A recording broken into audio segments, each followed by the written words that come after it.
বিসমিল্লাহির রহমানির রহিম। আমি আজ সমাধান করব নবম ও দশম শ্রেণীর জেনারেল ম্যাথ এই সাবজেক্ট থেকে একটি গুরুত্বপূর্ণ অঙ্কের সমাধান করব। গুরুত্বপূর্ণ অঙ্কটি হলো sin a = 4/5 হলে tan a এর মান কত। এই গুরুত্বপূর্ণ অঙ্কটি চট্টগ্রাম বোর্ড 2023 সালে এসএসসি পরীক্ষায় সৃজনশীল অঙ্কের মধ্যে এসেছিল। এই অঙ্কটি সংক্ষিপ্ত প্রশ্নের জন্য অত্যন্ত গুরুত্বপূর্ণ। এখন আমি গুরুত্বপূর্ণ অঙ্কটি স্টেপ বাই স্টেপ সহজ সরল পদ্ধতিতে সমাধান করব। সমাধান দেওয়া আছে sin a = 4/5, এখান থেকে বসাই নিলাম। এখন উভয় পক্ষকে আমরা বর্গ করছি, এই যে sin কে বর্গ করছি, 4/5 কেও বর্গ করছি। এখন স্কয়ারটা sin এর উপরে আছে, বা দিয়ে sin স্কয়ার a = স্কয়ারটা 4 এর উপরে আছে, তাহলে 4 4 16, স্কয়ারটা 5 এর উপরে আছে, 5 5 25। এখন sin স্কয়ার a = 16/25 আমরা পেয়ে গেলাম। এখন কিন্তু আমরা sin স্কয়ার সমান লিখতে পারি সূত্র 1 - cos স্কয়ার = 16/25, এই যে বসাই দিলাম।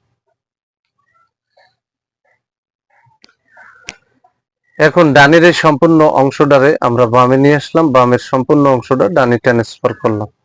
এখন বা এই যে মাইনাস cos স্কয়ারে বামে আনলি প্লাস cos স্কয়ারে হয় = এই যে 1 আর 16/25, তার আগে আছে প্লাস, ডানে ট্রান্সফার করলে -16/25 হয়। এখন এই অংশটাকে ভগ্নাংশের বিয়োগ করতে হবে, তাহলে এখানে 25 আর 1 এর নিচে একটা 1 আছে, তাহলে 1 আর 25 এর লসাগু হচ্ছে 25, তাহলে 25 দিয়ে 1 এর গুণ করলে 25 × 25, এই যে মাইনাস 25, 25 এর ভিতরে একবার যায়, 16 × 16, তাহলে বা cos স্কয়ার a = 25 - 16/25 পেয়ে গেলাম আমরা। এখন বা দিয়ে এখন এখানে কিন্তু এই যে বা দিলাম, cos স্কয়ার এখানে বসাই দিলাম = 25 এর থেকে 16 ফেললে 9 থাকে, আর ভাগ হচ্ছে এই যে 25। এখন বা এই যে স্কয়ারটা ডানে ট্রান্সফার করছি, রুট হয়ে গেছে, তাহলে এখানে cos a = এই যে স্কয়ারটা আবারও বলি, ডানে ট্রান্সফার করলে রুট হয়েছে, আর এই 9/25 এই যে বসাই দিলাম। অতএব cos a, এই যে cos a বসালাম = 9 কে রুট করলে 3 হয়, 25 কে রুট করলে 5 হয়, তাহলে cos এর মান আমরা পেয়ে গেলাম 3/5। অঙ্কে বলেছে tan এর মান কত, তাহলে tan সমান আমরা লিখতে পারি sin/cos। তাহলে sin এর মান কিন্তু অলরেডি 4/5 প্রশ্নে দেওয়া আছে, আর cos এর মানটা আমরা এখানে 3/5 বের করে নিলাম। এখন আমরা অতএব দিয়ে লিখে দেব, অতএব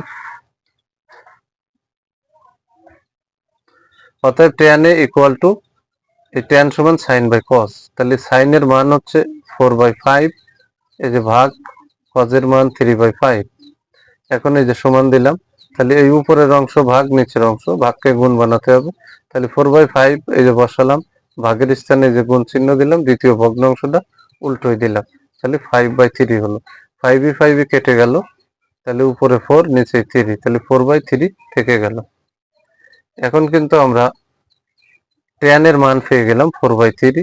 অঙ্কটি খুবই সহজ এবং গুরুত্বপূর্ণ। যদি আমার এই ভিডিওটি আপনাদের ভালো লাগে, অবশ্যই ভিডিওতে লাইক, কমেন্ট এবং শেয়ার করবেন।